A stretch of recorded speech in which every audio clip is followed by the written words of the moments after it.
2005년 조지아주 헨리 카운티라는 데 어느 조그만 마을이지만 집은 큰 여기서 일어난 사건인데요.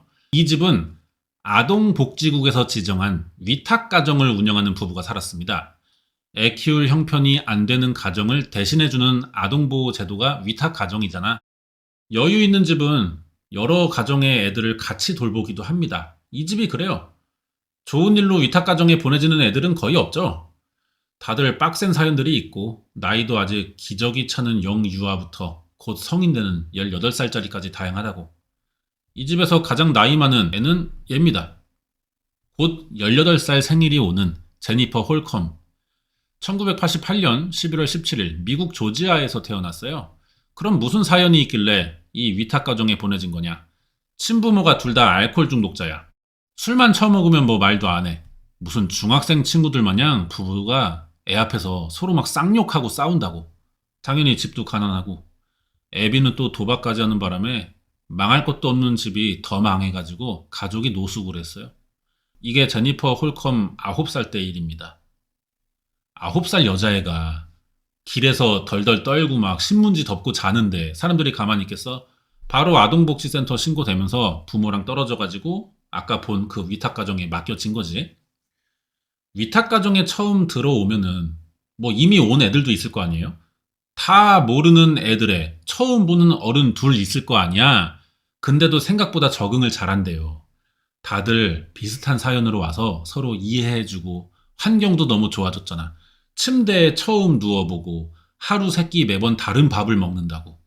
당연한 건데 이 정도도 못 해본 애들이라 부모랑 떨어져 살게 됐지만 여기에 금방 빠져. 그래도 사람은 잘 만나야겠죠. 개 같은 위탁 집안도 있어요. 근데 정상적인 상황이면 이래. 그리고 얼마 안 가 자기는 버려진 자식이라는 현실 파악이 또 되죠. 좀 적응해 살만 하면은 다른 데로 옮겨야 된대요. 아예 자식으로 들인 게 아니라 위탁 가정은 기한이 있다고.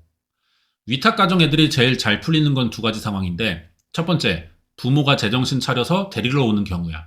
둘째는 FA 매물로 올라가면서 다른 집에 아예 입양돼 버리는 겁니다. 제니퍼는 일단 부모에게 기대할 게 없어. 그리고 입양되기도 어려운 조건이야. 보통은 어린 아기를 선호해요. 아주 어릴 때부터 키우고 싶다고.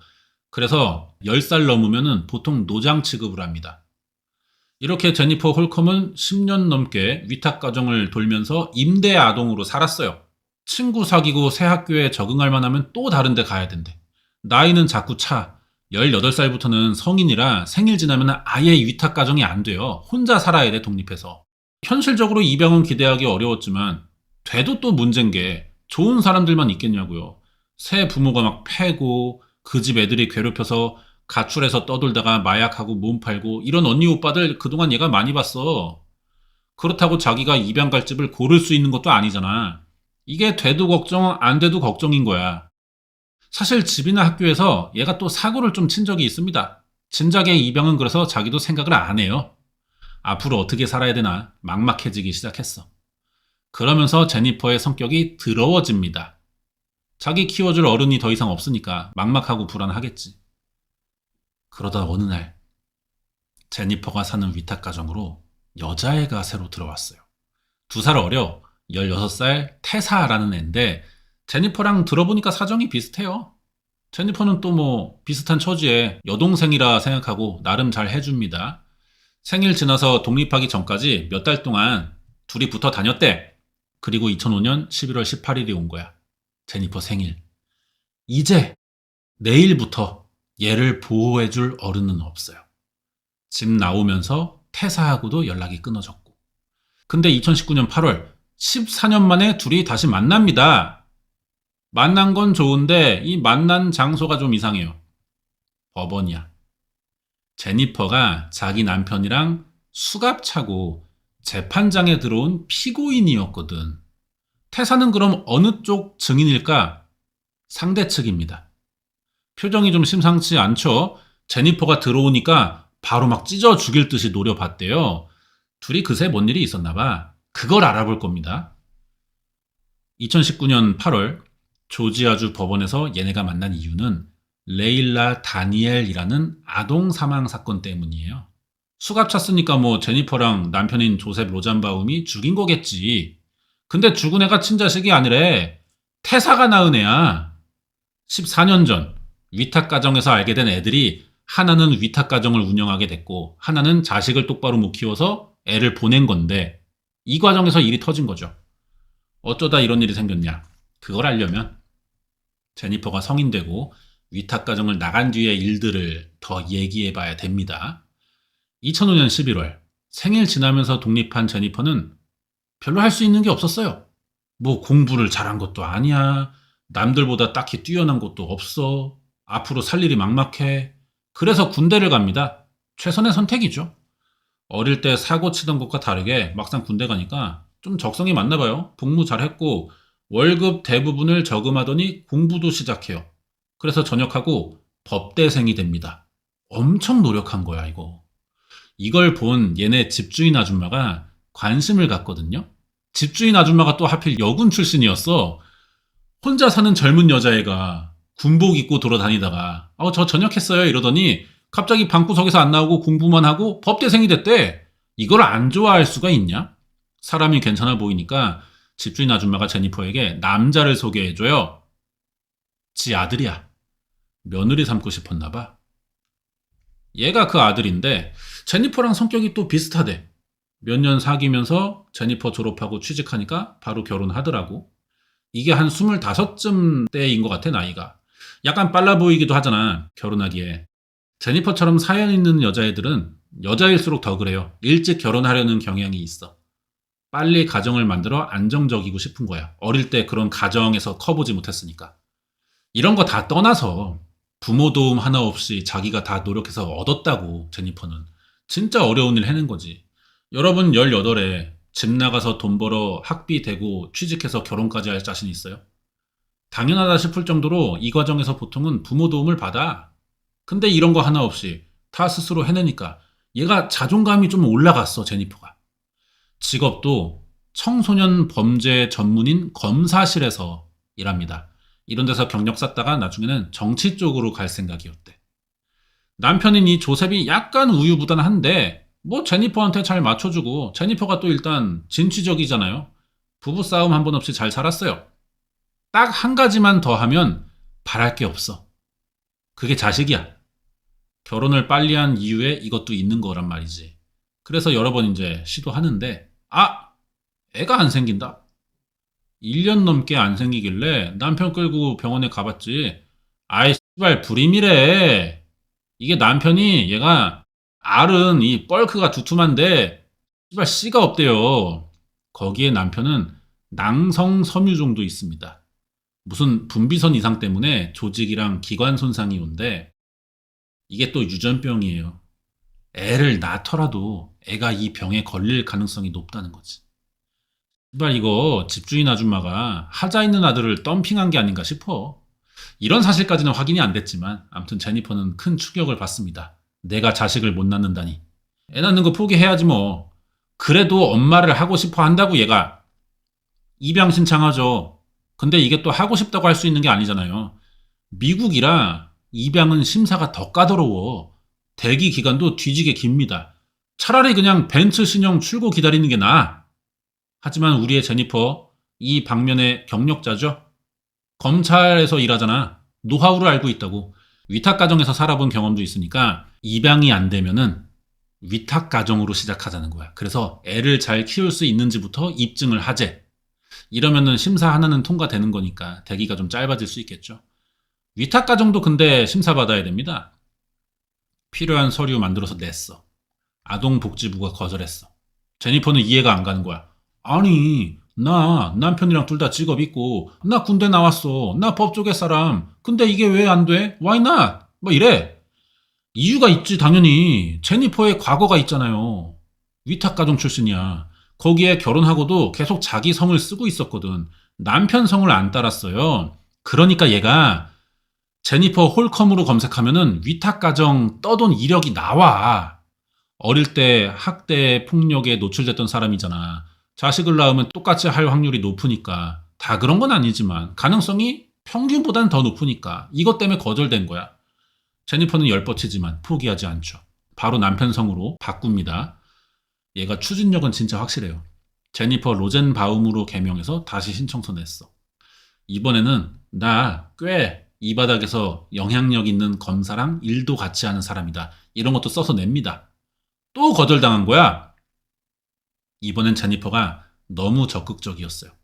서류 내고 기다리면 되는데 아니 자꾸 담당 부서 전화해가지고 자기가 얼마나 대단한 사람이고 얼마나 애를 잘 키울 수 있는지 왜 위탁가정 부모가 난 돼야만 하는지 자꾸 이런 소리를 늘어놓더래. 이런 게 오히려 강압적으로 보여서 거절됐던 거예요. 그래도 제니퍼는 포기 안 해. 불꽃 여자야. 오히려 더 전투력이 생겼대요. 기다리다 보니까 기회가 왔어요. 2015년 4월인데 우연히 2살, 4살 여자애들이 위탁가정 찾고 있다는 소식을 듣게 된 거지. 이름이 밀리 다니엘, 레일라 다니엘인데 얘네 서류를 보다 깜짝 놀랐습니다. 애들 엄마 이름이 테사 다니엘인데 어디서 들어본 것 같다. 누구지? 어디서 봤지? 애들이랑 같이 찍은 사진 보니까 얼굴도 익숙해요. 얘가 예전에 나랑 같은 위탁가정집에서 살던 그 테사 다니엘이었던 거야. 부모가 마약 중독자라 위탁가정에 보내졌던 앤데 얘도 16살부터 약에 손대더니 독립하고는 아예 길거리에서 노숙하고 살더라고. 그러다가 만난 남자랑 애를 둘 낳았는데 남자가 도망갔어. 안 그래도 약물 중독자로 경찰서 뒤지게 다니는 애가 자식도 혼자 키운다니까 아동복지국에서 좀 관리 대상이었거든요. 근데 셋째를 임신한 상태에서 또 약 사먹다가 체포된 거야. 그래서 딸들을 분리시켜 위탁가정에 보내려고 한 거지. 이거는 다른 위탁가정집에 있을 때 사진이고 애들이. 이 사정을 안 제니퍼는 기회를 놓치고 싶지 않았어요. 여기서 제니퍼의 생각이 조금 이상하다는 걸 알 수 있는데 애들이 좋아서 키우고 싶은 거면은 이런 사연을 알고 일단 애들이 불쌍하게 느껴져야 될 거 아니야. 속상한 게 우선이잖아. 얜 달라. 자기는 애들을 너무 원하는데 낳을 수도 없고 입양도 안 돼서 열받았고 마침 아는 사람이 딸 맡길 곳을 찾고 있다는 게 기회라고 생각이 든 거예요. 그래서 아동복지국이 위탁가정을 선정할 때 가장 우선순위가 뭐냐? 애들에게 심리적 안정을 느낄 환경이 갖춰져 있냐는 거잖아. 그래서 혈연 관계를 먼저 알아봐요. 미국은 친척이라도 애 함부로 못 맡아줘. 허가가 있어야 돼. 근데 태사처럼 주변에 부탁할 가족도 없는 경우에는 가까이 알고 지낸 가정을 우선해서 찾아주거든요. 이거를 픽티브 킨쉽이라고 합니다. 픽티브가 가상의, 킨쉽은 혈연 관계, 합하면 가상의 친족 관계라는 뜻이에요. 제니퍼랑 태사가 친하게 지낸 사실이 증명된다면 픽티브 킨십으로 나라에서 우선순위를 준다는 거지. 제니퍼가 또 법대 나오고 검사 밑에서 일하잖아. 자기가 아는 법의 허점을 이용해서 어떻게든 이 애들을 데려오기로 했어요. 바로 태사에게 DM 보냅니다. 나 기억나? 우리 예전에 같은 집에서 살았잖냐. 그때 엄청 친했는데. 태샤얌? 보고 싶당, 유유. 이러면서 막 친한 척을 보내요. 실제로 이 정도까지 할 사이는 아닌데 아동복지국에 내려고 증거, 친한 증거 만들고 있는 거야. 그렇다고 태사가 모르는 언니가 또 아닌데 오랜만에 연락이 됐으니까 반갑게 받아줬거든요. 태사의 처지가 뭐 누구든 의지하고 싶겠지. 말 좀 트니까 제니퍼가 바로 본론에 들어가요. 너 지금 셋째도 임신했다는데 너네 딸들 우리 집으로 보내면 어때? 우리 모르는 사이도 아니잖아. 내가 잘 키워줄게. 이런 거야. 태사는 아니 이 언니가 내 사정을 왜 이렇게 다 알고 있지? 의심됐는데 얘기 좀 해보니까 자기랑 다르게 군대도 갔다 왔고 대학도 좋은 데 갔고 검사랑 이런데 멋있어 보이잖아. 그리고 또 위탁가정 출신이니까 우리 딸들에게도 좋은 본보기가 되겠다고 생각했어요. 제니퍼에게 애들을 보내기로 합니다. 아동복지국은 좀 고민했는데 제니퍼가 워낙 픽티브 킨십을 강조하면서 태사의 딸들을 키우기에 가장 좋은 사람은 나뿐이다 주장하니까 더 이상 거절할 수가 없었거든요. 결국 2015년 8월 제니퍼는 그렇게 원하던 픽티브 맘이 돼버립니다. 실제로 보니까 첫째 밀리가 4살인데 애가 성숙하대요. 아니 뭐 4살이 성숙해봐야 얼마나 성숙하겠나 싶은데 제니퍼의 말로는 믿을 수 없는 정도였고 내성적에 얌전한 애라는 거야. 둘째, 가운데 저 조그만 애 레일라는 2살이에요. 성격이 언니랑 반대야. 아직 말할 나이는 아닌데 호기심이 지려. 아주 처음에 보자마자 제니퍼가 좋아 죽어요. 근데 이게 며칠을 못 가. 애 키우는 거 만만하게 보면 안 되거든. 거기에 처음부터 키우는 것도 아니잖아. 하나씩 겪어가는 게 있어야 돼, 엄마도. 근데 제니퍼는 애초에 몇 단계 건너뛰고 4살짜리를 처음 키우는 거잖아. 아이 첫째는 좀 혼내면 듣는 척이라도 해요, 얌전하니까. 둘째는 말도 안 통해. 밤에 잠을 안 자. 조금만 놔두면 온 집안 난리 쳐놓고 툭 하면 울어. 애가 말을 못하는데 울지 그럼 씨발. 어머님, 전 지금 조반이 먹고 싶습니다. 저에게 영양가 있는 식사를 제공해 주시겠습니까? 이러냐? 얘도 머리로는 알아요, 제니퍼도. 근데 자기가 낳은 애가 아니니까 완전히 이해하지 못하는 거지. 애만 있으면 이제 내 인생 상타치자 생각했는데 막상 생기니까 감당이 안 돼요. 이러다 자기 조만간 미치겠다 싶었어. 그럼 남편인 조셉은 뭐하냐? 아내가 원하니까 데려올 거면 데려와. 그래, 키워보자. 이러기만 했어요, 처음부터. 별 관심이 없어. 이게 우유부단한 새끼들이 주변인 피곤하게 만드는 이유죠. 자기에게도 지가 아빠인데 책임이 돌아갈 거 아니야. 의무를 다할 자신이 없으면 반대했어야지. 아내가 좋은 게 좋은 거랍시고 따라갔다가 아동학대범 되게 생겼잖아 지금. 하지만 우리의 제니퍼는 또 남편 탓 안 하죠. 진취적이고 뭐든지 자기 힘으로 해내려는 여자란 말이야. 이런 건 참 마음에 드는데 현실은 또 매일이 헬파티야. 이런 게 육아인 줄 알았다면 나는 아마 다른 결정을 했을지도 모를 텐데 이런 생각을 해요. 하지만 되돌릴 순 없지. 거기에 태사가 걱정돼서 또 막 계속 전화할 거 아니야. 언니, 우리의 말 잘 들어? 밥 잘 먹어? 잠 잘 자? 안 울어? 제니퍼가 여기에 뭐라고 대답하냐? 말 존나 안 듣고 쳐 울기만 해. 짜증나 뒤지겠어. 뭐 이래? 할 말이 없으니까 대충 얼버무려요. 태사가 이상함을 느껴. 자기가 가끔 만나러 가겠대. 근데 이것도 거절합니다. 애들 온 지 얼마 안 됐고 적응할 때까지 놔두는 게 좋겠다. 그러면서 태사랑 연락을 끊었어. 앞으로 이제 뭐 입양을 포기하든지 벌금을 내든지 애들을 내보낼 방법은 사실 있습니다. 하지만 그러자니 지 자존심이 허락을 안 해. 애들 온 첫날부터 회사, 동네 사람들 다 불러가지고 입양 축하 파티를 성대하게 열었었거든요. 이것부터가 개웃기는 거죠, 생각이. 위탁 가정은 입양이 아니야. 임시 보육이라고. 근데 주변에 입양했다고 떠드는 건 애를 키운다는 책임감보다 애를 키우는 나에게 만족하고 싶었다는 거야, 얘는. 이발 시작부터 이거 마인드 개 썩어가지고 이렇게 애를 키우는데 이게 제대로 되겠냐고. 나중에는 정치하고 싶대잖아. 그런 사람이 파양했다는 말이라도 나중에 돌아봐. 어떻게든 이거는 해내야 되는 미션인 거야. 제니퍼는 생각했죠. 존나 힘든데 나 지금. 나 인간 제니퍼. 못 참겠는데. 이거 어떻게 버틸 수 있을까? 스트레스를 풀어야 한다고 생각했어. 이게 사건의 시작입니다. 이때부터 애들을 일부러 밖에 데리고 다녀. 대외적으로는 애들 좋아하고 잘 키우는 엄마처럼 연기해요. 그리고 집에 들어오는 순간부터 쥐잡들이를 하는 거야.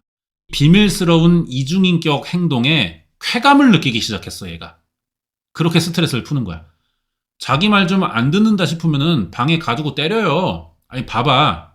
이게 처음에 왔을 때 사진이야, 위에가. 그리고 아래는 온 지 3개월 만입니다. 애 인상이 저렇게 변했어, 말라가지고. 멍도 들어있고 막 이래. 첫째는 좀 조용한 편이다 보니까 사실 말을 잘 듣는다기보다 너무 얌전해서 애초에 사고를 안 칩니다. 문제 생길 만한 일이 없고요. 둘째를 주로 못 살게 굴어요, 제니퍼가. 이걸 또 이제 언니랍시고 말리면은 결국 둘 다 때리는 거지. 아동학대의 시작이 뭔 줄 압니까? 애들한테 과도한 규칙을 여러 개 정해놓고 조금이라도 어기면은 페널티를 과하게 준다는 거예요. 예를 들면 화장실을 1분 안에 쓰고 나오래. 1초라도 어기면은 그날 화장실 못 가. 밥 먹을 때 흘리지 말래. 밥풀 하나 떨어지면은 그날 굶겨요. 애가 지켜야 할 걸 못 지키면은 훈육할 수는 있는데 이건 정도가 과하잖아. 뭘 잘못했는지 가르쳐 주지도 않아. 그냥 어겼으니 벌받아. 끝. 귀찮으니까 대가 치르고 싶지 않으면 알아서 기라는 거잖아요. 그리고 규칙은요, 점점 많아집니다. 차에서 잠들지 않기, 옷 빨리 갈아입기, 밥을 너무 많이 먹어도 안 되고 남겨도 안 됨, 엄마에게 말 걸고 싶으면 먼저 말 걸어도 되는지 물어보기, 집에 사람 오면 방에 들어가서 나오지 말기. 2살, 4살짜리 애가 이런 걸 어떻게 지켜. 하지만 조금이라도 어기면 바로 싸대기 날아갑니다. 폭력으로 사람을 다루면요, 편해지는 게 아니에요. 그 순간 잠깐은 편할 수 있어. 근데 금방 빈도가 잦아지고 수위도 높아집니다. 더 갈수록 예민하게 애들을 통제하고 전에는 용납했던 것도 이제는 안 돼요. 규칙은 더 어려워지고 처벌 수위가 심각해지지. 처음에는 밥 흘리지 말라는 년이 이제는 남겼다고 강제로 입에 쑤셔 넣습니다. 애가 토하니까 그것까지 집어먹게 해요. 얘는 첫째 사진이고 둘째는 레일라. 팔다리가 얘는 여러 번 부러져. 병원에 너무 자주 가니까 의사가 이것저것 물어봤거든. 그럼 제니퍼는 또 세상 착한 엄마 연기하면서 우리 애가요 선생님 너무 활발하고 막 체력이 넘쳐가지고 뛰어다니다가 부딪히고 막 자주 다쳐요. 의사가 이걸 믿어? 딱 보면 알지. 직업이 애 보는 일인데. 놀다 부딪혀 생긴 멍이랑 맞아 생긴 멍은 다르게 나옵니다. 의사가 제니퍼를 아동복지국에 신고해요. 근데 하필이면 제니퍼 조사하러 나온 아동복지국 직원이 일을 잘 안 하는 사람이야. 여기서 조사가 제대로 됐다면 이 사건은 없어도 될 일이었어요. 근데 하필 아동복지국 사람이 제니퍼랑 친해. 아동학대로 신고하고 고발하고 재판하는 일이 많으니까 검사들을 좀 알고 지내게 되거든요. 그러면서 거기 일하는 제니퍼랑도 친해졌던 거죠. 아동복지국에서 제니퍼 집에 여러 번 왔었는데 애들 자고 있다고 뭐 둘러대면은 깨워서 이것저것 물어보기도 좀 그렇잖아. 그러니까 신고받고 왔는데도 제니퍼 말만 믿고 아무 확인 안 한 거야. 그냥 커피 한 잔 때리고 수다만 떨다 퇴근했대요. 이게 애들이 제니퍼 집에 온 지 3개월 만의 일들입니다. 2015년 11월 18일 저녁인데 911에 전화 왔어요. 신고한 사람이 제니퍼야. 2살 된 우리 딸이 치킨 먹다가 뼈가 목에 걸려서 숨을 안 쉰대. 구급대원이 빨리 와보니까 신고 내용이랑 너무 달라. 애가 목에 닭뼈 걸린 게 아니고 온몸에 멍들어서 누워있더라고. 이상하지만 일단 심폐소생술 했고요. 병원 데려갔는데 결국 사망했지. 너무 수상하게 죽었어 애가. 그래서 병원이 부검해봅니다. 역시 괜히 의사가 아니죠. 이건 무조건 폭행과 학대 사건이라고요. 목에 걸렸다는 닭뼈는 없었고 11군데의 골절과 타박상만 나옵니다. 머리만 타박상이 12군데 있었어요. 사망 원인은 장기 뇌출혈과 손상으로 인한 급성 폐혈증이었고 바로 제니퍼랑 조셉 로젠바움 체포됩니다. 근데 18 둘이 괜히 결혼한 게 아니야. 존나 뻔뻔하게 나오더라고 두네오가.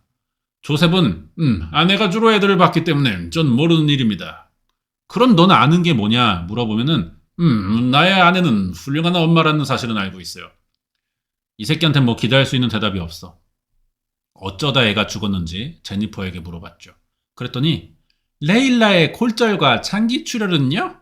구조대원이 심폐소생술을 하다가 생긴 거예요. 원래부터 멍이 잘 드는 애였어요. 맨날 여기저기 부딪히고요. 내 탓 아니에요. 난 때린 적 없어요. 이래 뻔뻔한 새끼를 조질 때는요. 증거도 증거지만 목격자가 카운터입니다. 내가 봤는데 제 거짓말임. 이런 사람들이 나타나서 다수의 힘으로 얘를 조져야 돼요. 잘못이 분명한 새끼일 경우에 당사자가 인정을 안 할 경우 이런 방법이 좋다는 거야. 이 사건의 목격자는 죽은 레일라의 언니 밀리잖아요. 밀리가 그동안의 일들을 다 말했어. 애가 4살치고 엄청 성숙하대잖아. 말수가 적어서 그렇지 시키면 잘해요. 그동안 제니퍼가 무슨 짓을 저질렀는지 구체적으로 다 진술합니다. 목격자 있죠? 증거 너무 많아요. 밀리도 팔이 골절된 적이 있었지만 치료를 못 받아가지고 염증 나 있었고 일단 의사들이 심폐소생술로 생긴 골절인지 맞은 건지 이건 뭐 바로 아는 겁니다. 사건이 뻔한데 이 새끼들이 뻔뻔하게 굴면서 버티고 있을 뿐인 거야. 이런 재판을 보던 태사는 정신 차렸어요. 이때도 약에 중독된 상태였는데 자식 죽고 아는 언니란 년이 이지랄 떠니까 와, 나 이렇게 살면 안 되겠다 싶은 거야. 그래서 병원 잘 다닙니다. 마약 중독 치료 다 받았고 임신하고 있던 셋째도 위탁 가정에 보내졌었는데 얘가 직업도 구하고 적응 잘하고 상담 결과도 좋아. 정신 상태 멀쩡하대. 그래서 첫째랑 셋째 다 데리고 와 직접 키우게 됐다 그래요. 재판이 좀 오래 갑니다. 레일라 사망 4년째야. 2019년 8월. 제니퍼랑 조셉 로젠바움의 재판이 또 열렸어요. 여기도 레일라 친엄마 테사가 왔죠. 제니퍼 2년은 이거 검사가 도저히 핑계를 댈 수 없는 증거를 들이미는데도 완전체야. 자기는 무죄래. 말이 너무 안 통하니까 막 할 말이 없어질 정도였거든요. 근데 이 새끼가 인정 안 한다고 인정이 안 되는 건 아니잖아. 3개월간 태사의 딸을 수십 번 폭행하고 학대하고 죽이기까지 한 정황이 다 인정돼가지고 폭행치사죄로 가석방 없는 무기징역을 선고받습니다. 남편인 조셉 로젠바움은 폭행을 하진 않았어요. 근데 방임도 되게 커, 미국에서는. 아동 방임도. 방임에 이 방임 자체도 학대에 들어가니까 아동 방임, 학대 이거 다 인정받아서 50년 나왔죠. 조져야 될 사람 하나 더 있거든요. 이 아줌마. 사만다 화이트야. 전혀 화이트하지 않은데 화이트해지고 싶어서 그런가? 제니퍼 집을 담당하던 아동복지국 직원이죠. 직무유기로 유죄 나왔대요. 여기까지야 사건이. 이 사건 보면 뭐 다 떠오르는 거나 있을 겁니다. 우리나라에 똑같은 사건이 있었거든요. 이게 정인이 사건인데 참고로 정인이는 입양되기 전에 이름이고요. 외자입니다. 성이 정씨고 이름이 인이야. 그리고 이제 그 범인들에게 보내졌을 때 바뀐 이름은 안율하였어. 이게 두 사건이 모든 게 똑같아. 18. 자기 욕심으로 애 키우고 싶어서 다른 집에 잘 살던 애를 데려왔거든. 그래놓고 때리다가 죽인 거지. 제니퍼나 장하영이가 둘 다 사교성 있고 겉으로 볼 때는 또 멀쩡한 새끼들이었어요. 주변 사람들 말로는. 밖에선 그런데 집에만 들어오면 애를 쥐잡들이 하는 거야. 사건 일어나고 반성 없는 것까지 똑같습니다. 장하영도 이 새끼 지남편이랑 아직도 억울하대. 남편들도 똑같아요. 걔 비응신 새끼들 아내가 좀 잘못하고 있으면 한마디 할 수 있잖아. 귀찮은 건지 무서운 건지 뭐 그냥 옆에서 흐린 눈하고 모른 척 했던 거야. 정인이 진찰한 의사 새끼까지 이 제니퍼 아동복지국 직원이랑 같아요. 애가 온몸에 멍이 들어가지고 병원 갔는데 의사가 구내염 진단했잖아. 이 병신 아니야 이거? 이 새끼 면허 뺏어야 돼요. 뭘 보고 따라한 거 마냥 이렇게까지 똑같아 사건이. 어휴 씨발 그냥 싹 다 거꾸로 매달아가지고 두드려 패야 돼요. 아주 연해지게 연육작용을 좀 해줘야 되는데 이게 또 우리나라는 폭행에 민감한 나라라서 그것도 안 되고 씨발 진짜. 우리나라 폭행에 진짜 민감해. 손만 닿아도 폭행이라 그런단 말이야. 근데 정작 이런 나라들의 폭행 사건이 진짜 많습니다. 미국도 폭행 사건 민감한데 폭행 진짜 많이 일어나요. 이런 새끼들은 사실 좀 현장에서 때릴 수 있게 해줘야 되는 게 아닌가 싶어요. 법적으로. 아니 러시아였으면 진작에 맞아 뒤질 새끼들이었는데 하필 좋은 나라 태어나가지고 지들이 폭행을 저지르고 있네. 개 같은 새끼들. 뒤져야 되냐 다 그냥. 아주 열받아 죽겠네. 더 거친 말 나오기 전에 여기서 마치겠습니다. 오늘 사건 여기까지 알아봤고요. 다음 주에 또 새로운 사건 준비해서 올게요.